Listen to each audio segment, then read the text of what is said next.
എല്ലാവർക്കും നമസ്കാരം. അപ്പോൾ സിക്കന്ദർ, സല്ലൂബായുടെ സിക്കന്ദർ നമ്മൾ കണ്ടു, 2 ദിവസമായി കണ്ടിട്ട്. അപ്പോൾ അതിൻ്റെ കാര്യങ്ങളൊക്കെ ഒന്ന് സംസാരിക്കാമെന്ന് വിചാരിച്ചു. അതിൻ്റെ ഇടയിൽ നമ്മുടെ ഉണ്ണിച്ചേട്ടൻ്റെ റിവ്യൂ നമ്മൾ കണ്ടായിരുന്നു സിക്കന്ദർ കാണുന്നേക്കാൾ മുമ്പ്. പക്ഷേ ഭയങ്കര മോശം അഭിപ്രായമൊക്കെയാണ് പുള്ളി പറഞ്ഞത്. നമ്മുടെ കാര്യത്തിലേക്ക് നമുക്ക് കിടക്കാം. നമുക്ക് എന്ത് തോന്നി പടം കണ്ടിട്ട്, നമുക്ക് എന്ത് ഫീൽ ചെയ്തു, അതല്ല പ്രധാന കാര്യം. നമുക്ക് നമ്മുടെ കാര്യങ്ങൾ പച്ചയായിട്ട് പറയാം. അപ്പോൾ സിക്കന്ദർ മൂവി വരുമ്പോൾ നിങ്ങൾക്ക് എല്ലാവർക്കും അറിയാവുന്ന പോലെ AR മുരുകദോസ് ആണ് സംവിധാനം ചെയ്തിട്ടുള്ളത്. സൽമാൻ ഖാൻ, രശ്മിക, പിന്നെ കാജൽ അഗർവാൾ, ഇവരൊക്കെയാണ് ഈ പടത്തിൽ മെയിനായിട്ട് വന്നിട്ടുള്ളത്. പിന്നെ മെയിൻ ഒരു ക്യാരക്ടറായിട്ട് സത്യരാജ് ഉണ്ട്, തമിഴിലെ കുറച്ച് ക്യാരക്ടേഴ്സൊക്കെ ഉണ്ട് പടത്തിൽ. അപ്പോൾ കഥ എങ്ങനെയാണെന്ന് വെച്ച് കഴിഞ്ഞാൽ, സല്ലൂബായി ഒരു രാജ കുടുംബത്തിൻ്റെ അവസാനത്തെ കണ്ണിയാണ്. അപ്പോൾ അയാൾക്ക് അളവിൽ കവിഞ്ഞ സ്വത്തുക്കളും ഇന്ത്യയിലെ 25% സ്വർണത്തിൻ്റെ അവകാശിയും അങ്ങനെയൊക്കെയാണിട്ടാണ് അതിനകത്ത് ചിത്രീകരിക്കുന്നത്.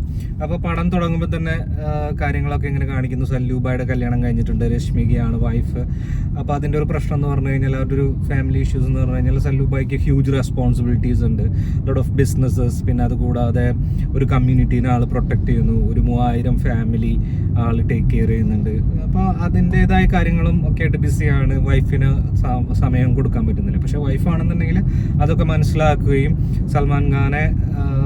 സൽമാൻ ഖാനെതിരെ വരുന്ന പല ആക്രമണങ്ങളിൽ നിന്നും പ്രൊട്ടക്ട് ചെയ്യും, അതിനെ കവറപ്പൊക്കെ ചെയ്യുന്നത് പുള്ളിക്കാരിയാണ്.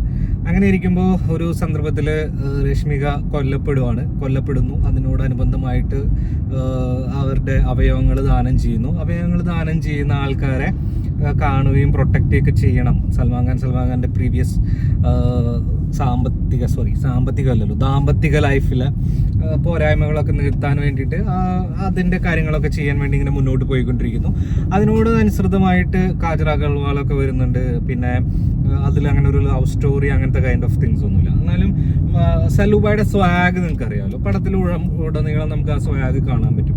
പല വ്ളോഗേഴ്സും പല റിവ്യൂവേഴ്സും ഇതിനെക്കുറിച്ച് പറയുന്നതുകൊണ്ട് ഭയങ്കര എന്താ പറയുക, സംസാരിക്കാൻ പോലും വയ്യാത്ത രീതിയിലാണ് പുള്ളി ആക്ട് ചെയ്യുന്നത്. ഓക്കെ, ഒരു രാജ്യ ഫാമിലിയിലാണ്, അപ്പോൾ അതിൻ്റെതായ സംസാരങ്ങളാണ് ഉണ്ടാവുക. അങ്ങനത്തെ ഒരു ട്രഡീഷണൽ വളർന്നു വന്നിട്ടുള്ള ആൾക്ക് അങ്ങനത്തെ ഒരു സംസാരങ്ങളാണ് ഉണ്ടാവുക.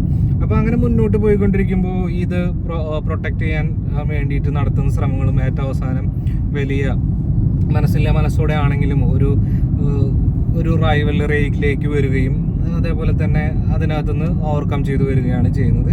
അങ്ങനെ എന്താ പറയുക, വലിയ അമാനുഷിക അല്ലെങ്കിൽ ഭയങ്കര സിനിമ എന്നൊന്നും പറയാനില്ല. പക്ഷെ ഒരു ഓക്കെ മൂവിയാണ്. നമുക്കൊരു 1 ടൈം തിയേറ്റർ വാച്ചിനുള്ള എല്ലാ സെറ്റപ്പും ഉണ്ട്. സോങ്സും കുഴപ്പമൊന്നുമില്ല, ഇറ്റ്സ് ഓക്കെ.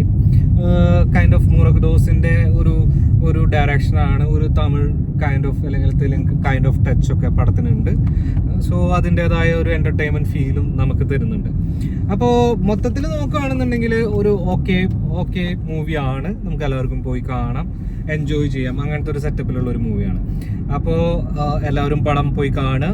അതിനെക്കുറിച്ചിട്ടുള്ള അഭിപ്രായങ്ങൾ, നിങ്ങൾക്ക് വേറെ എന്തെങ്കിലും എതിരഭിപ്രായങ്ങളുണ്ടെങ്കിൽ നമ്മളോട് പറയാം, നമുക്കത് ഡിസ്കസ് ചെയ്യാം. അപ്പോൾ ഓക്കെ, ബൈ.